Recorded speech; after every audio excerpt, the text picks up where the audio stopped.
حسین ابن علی کی محبت کا چراغ جلا کر آپ کو عطا کیا ہے.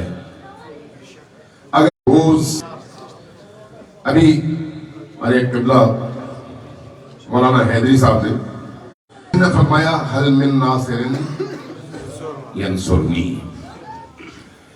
میرے سنی جملے حل من ناصر ینصرنی، کیا کوئی ہے جو مجھے ہمیں یہ دوستان و عزیزان اردو متوجہ میشید میفهمید یا نه؟ میفهمید؟ اب دوستانی که اردو متوجه میشن یک صلوات غراء بلند ختم بفرمایید.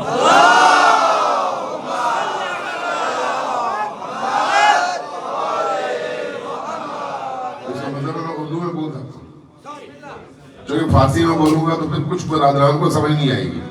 اگر اردو سب کو سمجھ آتی ہے تو اردو ہی میں کچھ چیزیں آ سکتی ہیں. ایک دفعہ پھر صلوات دیجیے میں محمد وعلیہ.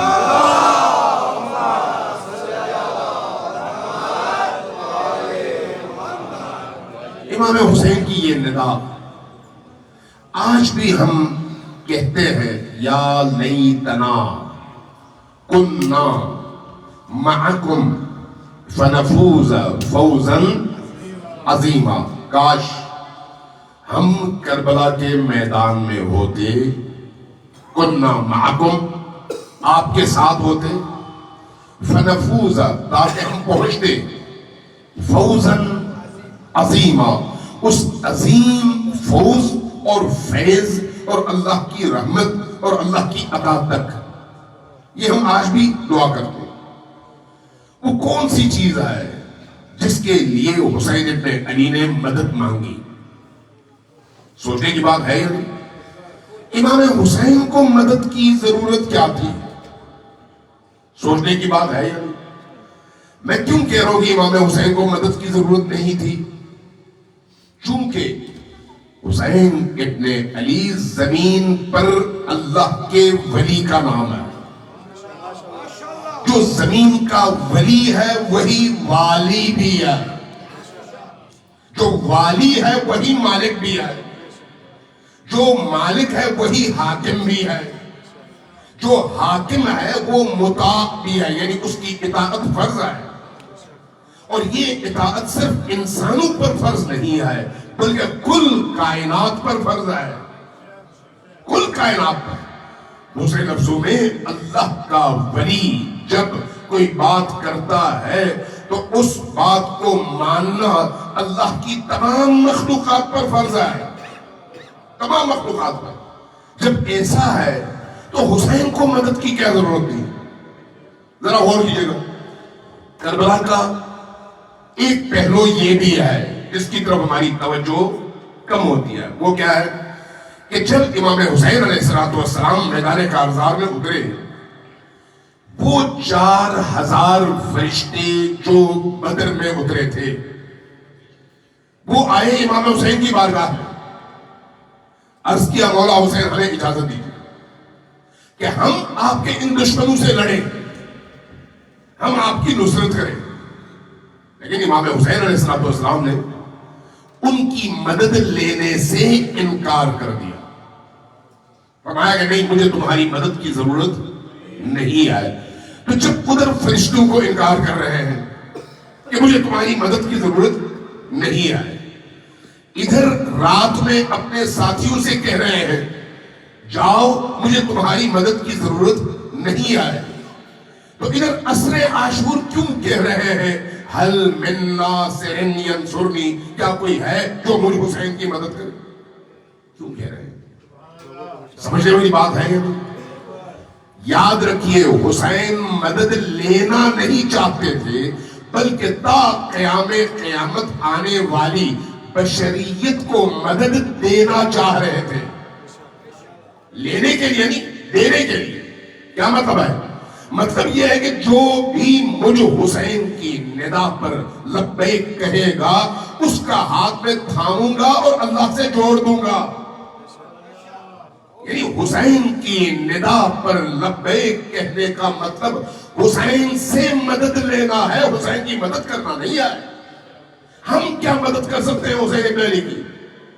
اگر ہم حسین کا ہاتھ تھامتے ہیں تو یہ ہماری نجات کا سبب ہے نہ حسین کی. اگر ہم حسین کی ندا پر لبیک کہتے ہیں تو ہمارا یہ لبیک ہمیں غلاظتوں سے نکالتا ہے اور حسین کی پاکیزگی کے ساتھ جوڑتا ہے. یعنی حسین ہمارا ہاتھ تھامنا چاہ رہے ہیں, حسین ہمیں غلاظتوں سے نکالنا چاہ رہے ہیں, حسین ہمیں فقر سے نکالنا چاہ رہے ہیں, حسین ہمیں تنگ دستی سے نکالنا چاہ رہے ہیں, حسین ہمیں بلندیوں تک پہنچانا چاہ رہے ہیں اور پستیوں سے نجات دلانا چاہ رہے ہیں.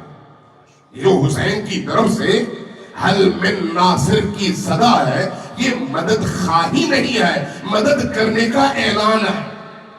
اب آپ کہیں گے یہ تو مقررانہ گفتگو ہے, تخیلاتی گفتگو ہے, اس کا کیا تعلق حقیقت سے ہے؟ کیا اس کا کوئی ثبوت بھی ہے؟ ذہن میں سوال آتا ہے, اور ابلیس اور شیطان ہر قسم کے سوالات ذہن میں پیدا بھی کرتا ہے. ذرا غور کیجیے, جب آپ کسی اپنے بچے کو اس کی پرورش کرتے ہیں اور اس کی تربیت کرتے ہیں تو آپ اس کی ہر چیز اس کو فراہم کرتے ہیں یعنی جیب میں پیسے بھی ڈالتے ہیں, کپڑے بھی اس کو لے کر دیتے ہیں, اس کی ضرورتیں بھی پوری کرتے ہیں, عید کا دن ہوتا ہے تو اس کو عیدی بھی دیتے ہیں. جب اس کی جیبوں میں پیسے ہو تو آپ کبھی کبھی اس سے کہتے ہیں بیٹا مجھے کچھ پیسے دو. جب آپ اس سے کچھ پیسے مانگتے ہیں تو کیا آپ اپنی ضرورت پوری کرنے کے لیے مانگتے ہیں؟ نہیں, اس کو آزما رہے ہوتے ہیں اور اس کی تربیت کر رہے ہوتے ہیں کہ وہ صرف لینا نہ سیکھے, دینا بھی سیکھے. وہ صرف اپنے لیے نہ سوچے بلکہ وہ دوسروں کے لیے بھی سوچے. یعنی اس کو آپ بچہ پن سے نکالتے ہیں اور اس کو بڑا بناتے ہیں. کیونکہ بڑا دیتا ہے, بچہ لیتا ہے. آپ اس بچے کی تربیت کریں. اس تربیت میں جب آپ اس سے مانگتے ہیں اور وہ بچہ آپ کو دیتا ہے تو آپ خوش ہوتے ہیں, دو برابر اس کو دیتے ہیں. آپ اپنی ضرورت پوری کرنے کے لیے نہیں مانگ رہے. قرآن کریم میں بارہا اور جگہ جگہ یہی روش اللہ نے اختیار کی ہے قرآن کریم میں. اور حسین ابن علی اسی قرآن کے محافظ بھی ہیں, مروج بھی ہیں, مفسر بھی ہیں اور قرآن کے بیان کرنے والی ہستی بھی ہے. اس لیے قرآن میں کیا ہے؟ قرآن نے کہا ان تنصروا اللہ ینصرکم, اگر تم اللہ کی مدد کرو تو اللہ تمہاری مدد کرے گا. اللہ کو مجھ جیسوں کی مدد کی ضرورت ہے؟ اللہ میری مدد کا محتاج ہے؟ میری مدد کیا ہے اور اللہ کی کبریائی کہاں پر ہے؟ یہ کیسی مدد ہے؟ اللہ کہتا ہے اے میرے بندے, جب تم نجات پانے کے لیے نکلو گے, جب تم جد و جہد کرو گے تو تمہارا ہاتھ میں تھاموں گا. یہ جو تم سے میں نصرت مانگ رہا ہوں یہ تمہاری نجات کے لیے مانگ رہا ہوں, اپنے فائدے کے لیے نہیں. ان تنصر اللہ, یہ جو تم مدد کرو گے یہ اللہ کی مدد نہیں ہے, تمہاری اپنی مدد ہے. جب تم اپنی مدد کے لیے نکلو گے تو اللہ تمہارا بھی ہاتھ تھامے گا اور تمہیں بھی نجات دلائے گا. ان تنصر اللہ ینصرکم ویثبت اقدامکم, جب تم اللہ کی نصرت کے لیے نکلو گے اللہ کو تمہارے نصرت کی کوئی ضرورت نہیں ہے, اللہ کو تمہاری مدد کی کوئی ضرورت نہیں ہے. اس لیے اگر آپ قرآنی آیات پر نہج البلاغہ میں امیر المؤمنین علی ابن ابی طالب علیہ السلام کے کلام پر غور کریں تو آپ کو یہ بات واضح طور پر نظر آتی ہے کہ اگر اللہ نے نصرت مانگی ہے تو وہ اللہ محتاج نہیں ہے. اس کے اشارے اور اس کے کن سے عالم فیکون ہو سکتا ہے. عالم حسین ابن علی اسی اللہ کے زمین پر نمائندے کا نام ہے. حسین اگر چاہتے, غور کیجیے اس بات پر, اگر حسین چاہتے تو کیا زمین کو حکم دے سکتے تھے کہ زمین ان تمام یزیدی سپاہیوں کو نگل لے اور ختم کر دے؟ یعنی بالکل کر سکتے تھے, کیونکہ زمین حسین ابن علی کی مطیع ہے, اس لیے کہ وہ ولی خدا ہے اور زمین کے مالک. کل کائنات اسی طرح سے ہے.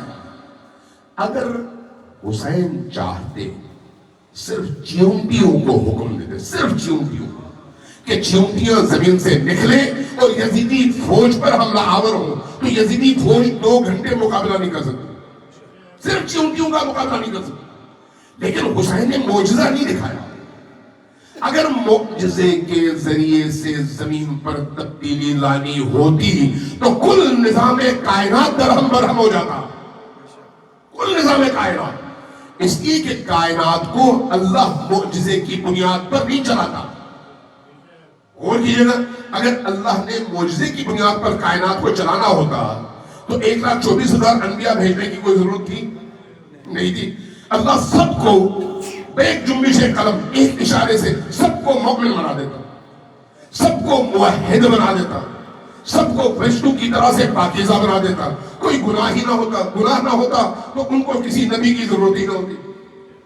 اللہ نے انسانوں کو آزاد پیدا کر کے جہنم اور جنت کا رستہ دکھا کر, حق اور باطل کا رستہ دکھا کر ان کی ہدایت کے لیے 1,24,000 انبیاء کو بھیجا, اور ان انبیاء کو بھی معجزہ وہاں دیا جہاں وہ اپنی حقانیت ثابت کریں, نہیں کہ زمین میں تبدیلی لے آئے.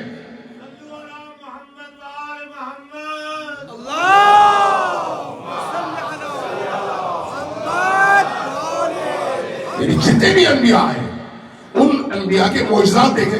سامنے والے منکرین کو قائل کرنے کے لیے معجزہ ضرور دکھایا, لیکن ان کو مؤمن بنانے کے لیے معجزہ نہیں دکھایا. ان کے لیے کیا کیا؟ ہدایت, عقل کی دعوت, ان کے اندر کے احساسات کو جگانا, انہیں سوچنے پر مجبور کرنا, انہیں کسی جبر کے تحت, اعجاز کے تحت مؤمن بنانا نہ خدا کا مقصود ہے اور نہ ہی انبیاء کا مقصود ہے اور نہ ہی حسین ابن علی کا مقصد ہے. یہ جو پیغام کا سلسلہ اللہ سے انبیاء تک اور انبیاء سے کربلا تک موجود ہے, یہ انسانی ضمیر کو جگانے کے لیے ہے, انسان کو تعقل کی طرف بلانے کے لیے ہے, انسان کو سوچنے پر مجبور کرنے کے لیے ہے, تاکہ انسان سوچ کر درست رستے کا انتخاب کرے تاکہ اس کو اجر ملے, اور انسان سمجھ کر غلط رستے کی طرف جائے تاکہ وہ جہنم جا سکے. ورنہ نہ جہنم میں بھیجنے کا جواز ہے نہ ہی اس کو انعام دینے کا جواز ہے.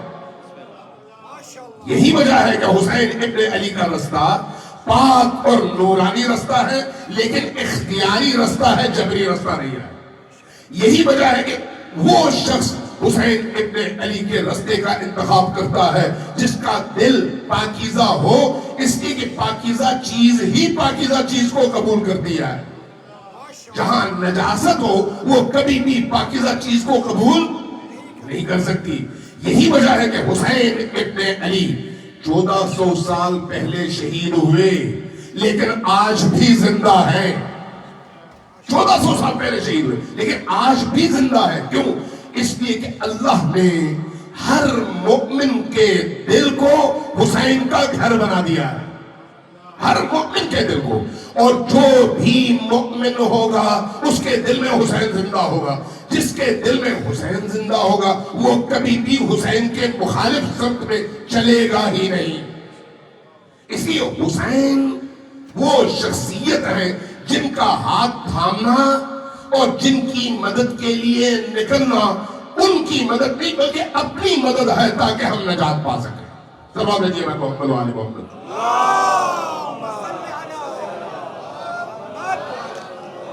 میں نے کہا تھا 10 منٹ گفتگو کروں گا, 12-13 منٹ ہو گئے. عزیزان گرامی, میں چونکہ آپ لوگ تھکے ہوئے ہیں, بہت دیر سے بیٹھے ہوئے, 6:30 بجے سے میرا خیال ہے, تو اس لیے آپ کو میں تھکانا نہیں چاہتا. چند جملے میں مسائل کے عرض کرتا ہوں, لیکن یہ بات ذہن میں رکھیے گا کہ ان عزاداریوں کی مجالس کو حسین شناسی کا ذریعہ کرا تاکہ ہم سمجھ سکیں حسین کیا ہے. حسین اور حسین کا یہ تذکرہ اور یہ مجالس صرف رسم نہیں ہے کہ آپ نے سیاہ پرچم لگا دیا اور کچھ دیر کے لیے سینہ زنی کی, ماتم کیا اور واپس چلے گئے اور پہلے کی طرح سے زندگی گزاری. نہیں, حسین شعور کا نام ہے, حسین عقل کا نام ہے, حسین علم کا نام ہے, حسین دانش کا نام ہے, حسین غیرت کا نام ہے, حسین غیرت اور حمیت کا نام ہے, حسین استقامت کا نام ہے، حسین شجاعت کا نام ہے، حسین انسانوں کی ہدایت کا نام ہے، حسین گمراہوں کے لیے روشنی کا نام ہے۔ لہذا یہ جو مجالس ہیں، ان مجالس کی ذمہ داری یہ ہے کہ ان مجالس میں آنے والوں کے ہاتھ میں حسین ابن علی کا ہاتھ آئے تاکہ یہ لوگ گندگی سے نکل سکے اور نور میں داخل ہو سکے۔ صلوات دیجیے پر محمد و آل محمد۔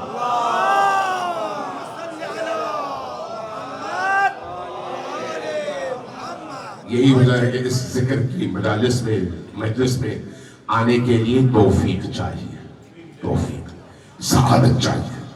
کہیں پر بھی مجلس ہو، ذکر حسین ہو، اگر آپ وہاں پر پہنچ پاتے ہیں تو اس کا مطلب ہے اللہ نے، رسول اللہ نے، حسین ابن علی نے آپ کا ہاتھ تھاما ہے اور آپ کو یہ توفیق بخشی ہے تاکہ دروازہ کھلے اور آپ نور کی وادی میں داخل ہو سکیں۔ یہ جہاں پر آپ بیٹھے ہوئے، یہاں پر کیوں اس مقام اور مکان کی اہمیت زیادہ ہے؟ جو یہاں پر ذکر حسین ہوا ہے، یہاں پر قرآن کی تلاوت ہوئی ہے، یہاں پر حسین کے نام پر ذکر اہل البیت ہوا ہے، ذکر اہل البیت، حسین کا تذکرہ، قرآن کی تلاوت، دعا کی تلاوت، زیارات کی تلاوت، یہ سارے کا سارا نور ہے۔ جس سرزمین، جس چاندیوالی کے اندر اس نور کو بار بار دہرایا جائے وہ فضا نورانی ہو جاتی ہے۔ اس لیے جب آپ اپنے گھروں سے آتے ہیں امام بارگاہوں میں تو آپ کو ایک عجیب فیلنگ ہوتی ہے، اچھائی کی، نورانیت کی اور سکون کی۔ جب آپ مسجد میں جاتے ہیں آپ کو ایک پرسکون ایسی کیفیت فیل ہوتی ہے جو گھر میں کبھی بھی نہیں ہوتی۔ آپ اگر چلے جائیں حرم حسینی میں، آپ اگر چلے جائیں حرم ائمہ اطہار علیہ السلام میں، وہاں پر جو آپ کو فیلنگ ملتی ہے وہ کیا ہے؟ گویا کائنات کا کل سکون وہاں پر ہے۔ کیوں ایسا ہے؟ اس لیے کہ جس مقام، جس مکان میں قرآن کی، اہل بیت کی اور اللہ کی یادیں رچی بسی ہوں فضاؤں میں، اور فضا کے ہر ذرے کے اندر ذکر موجود ہو، وہ فضا جب انسان وہاں پر جاتا ہے تو اس کی پوری روح اور پورا وجود نورانی ہو جاتا ہے۔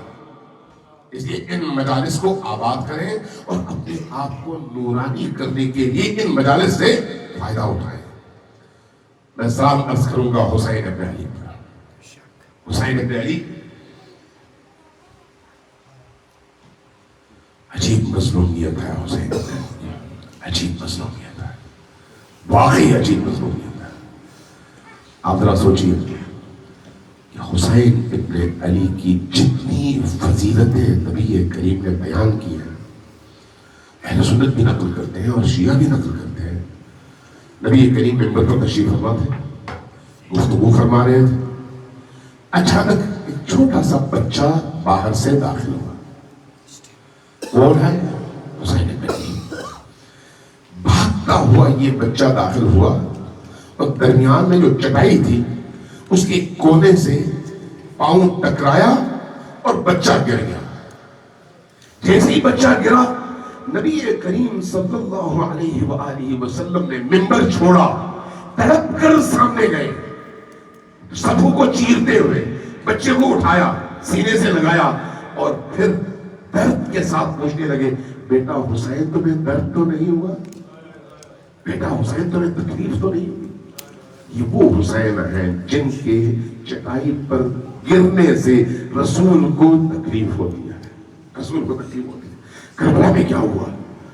کربلا میں آخری وقت میں جب حسین تنہا رہ گئے، تنہا رہ گئے، مؤرخین نے لکھا ہے کہ تھکے ہوئے تھے، سارا وجود ٹوٹ رہا تھا، صبح سے شہداء کی لاشیں اٹھا کر اور دشمنوں سے لڑ کر آخری لمحات میں تھکے ہوئے تھے۔ اس تھکن کی کیفیت میں کچھ دیر آرام کے لیے گھوڑے کی پشت پر رک گئے اور اس رکی ہوئی کیفیت میں ابھی استراحت فرما رہے تھے، تھکن اتارنے کی کوشش کر رہے تھے، تو اس اثنا میں پسینہ صاف کرنے کے لیے جیسے ہی ہاتھ اٹھایا، سامنے سے ایک پتھر آیا اور حسین ابن علی کی پیشانی سے ٹکرایا۔ جیسے ہی ایک پیشانی سے پتھر ٹکرایا، بے ساختہ حسین ابن علی کا ہاتھ گیا پیشانی کی طرف اور اس کے بعد دامن اٹھایا تاکہ اس خون کو صاف کر سکے، لیکن افسوس جیسے ہی دامن اٹھا ایک تیر سنسناتا ہوا آیا اور حسین ابن علی کے سینے سے ٹکرا۔ جیسے ہی سینے سے تیر ٹکرایا حسین ابن علی زمین پر گرے۔ اب کیفیت کیا ہے؟ مورخین نے لکھا ہے کہ نہ حسین زمین پر تھے نہ زین پر تھے۔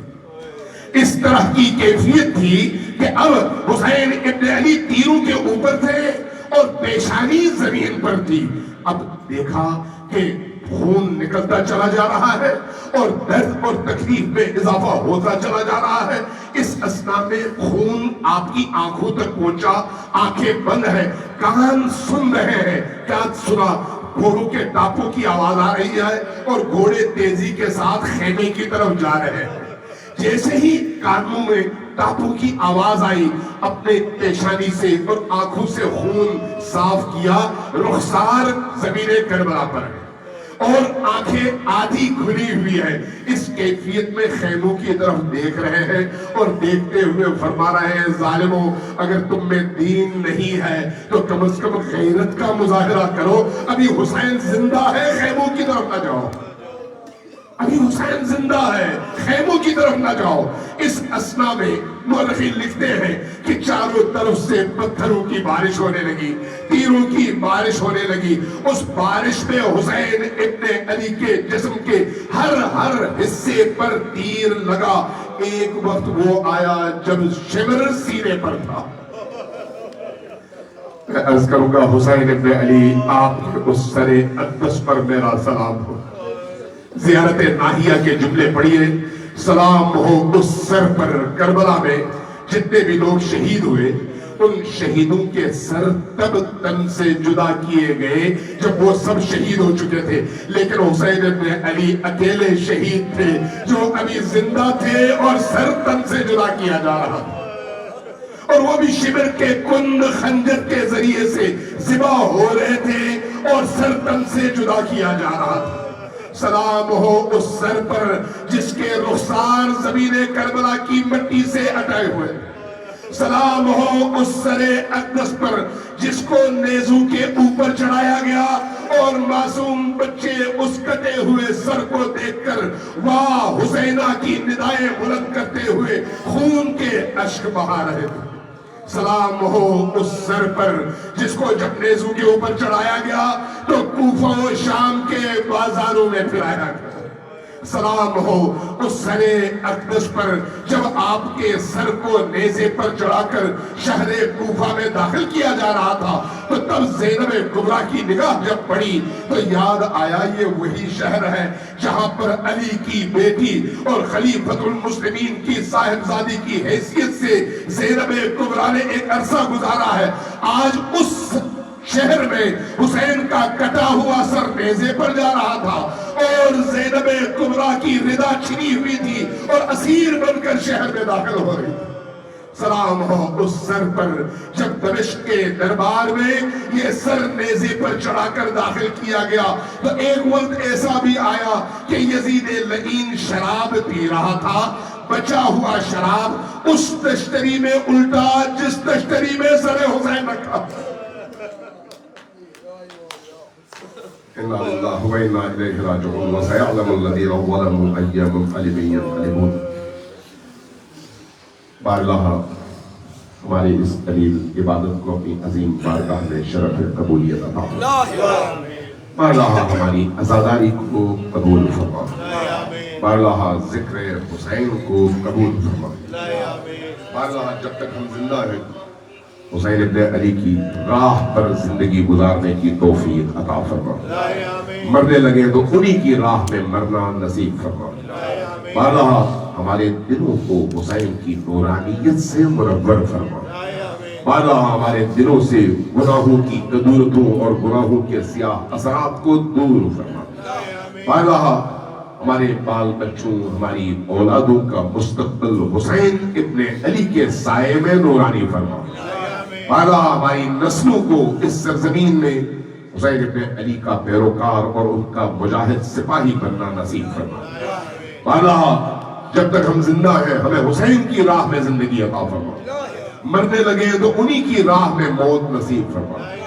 اللہ امام زمان کے ظہور میں تاجیل فرما، اللہ ہمیں ان کے انصار و آوان و محبین میں شمار فرما، اللہ مظلومین عالم کی مدد فرما، اللہ ظالموں کو نیست و نابود و رسوا فرما، اللہ آج کی دنیا حق اور باطل کے درمیان بٹی ہوئی ہے، اور تیرے حسین کا پرچم، تیرے مظلوم ائمہ کا پرچم حسین کے فرزندوں کے ہاتھ میں ہے۔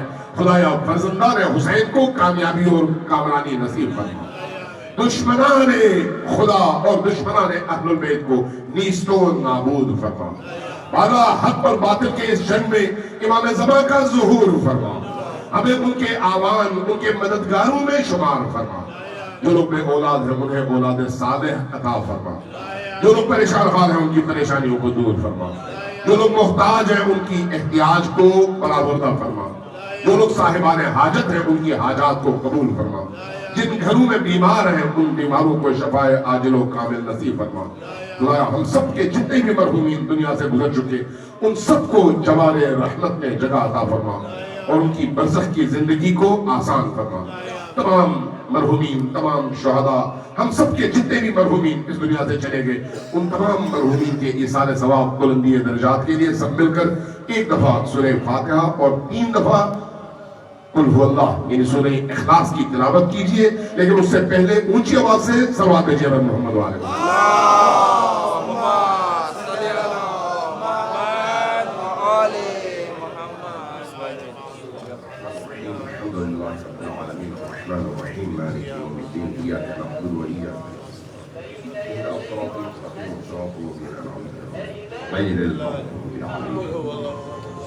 بسم اللہ قل هو اللہ احد اللہ الصمد